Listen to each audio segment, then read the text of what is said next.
Copy, TAC 11. Every summer, crews fight wildfires across the state, and when the call comes in, it's all hands on deck. We have our firefighters, our field support drivers that they'll be training as well as their pilots.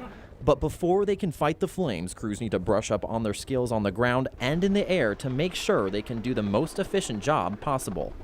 If we didn't know what we were doing when we got out there, if we hadn't practiced scenarios, we need the competency. When you're working around aircraft and aviation, it's important that folks know what they're doing and they know what they're getting into and have trained and minimize that risk. This training happens every season, this time in Cle Elum, where pilots practice fighting a 7-acre fire from the air. It gives us an opportunity to, from the get-go, able to get eyes on it from the air so we can size it up really well. We can find a lot of dangers and hazards that the crew might encounter. We can also get the troops a lot closer to the fire. These choppers are responsible for dropping water on the flames, transporting ground crews, and getting information about how big the fire is and what the weather conditions might be like.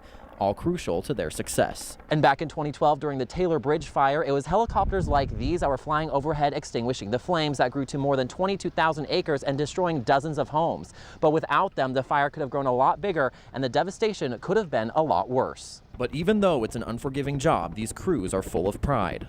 I still puts a smile on my face. 23 years later, I'm still, it's fun. It's a nice view from my office. Flying back late evenings and sun is getting ready to set and you've had a long fire day and then landing at an airport somewhere in Washington State. It's a pretty awesome experience. And before they know it, fire season will be over, but they always have next year to rise like a phoenix once again.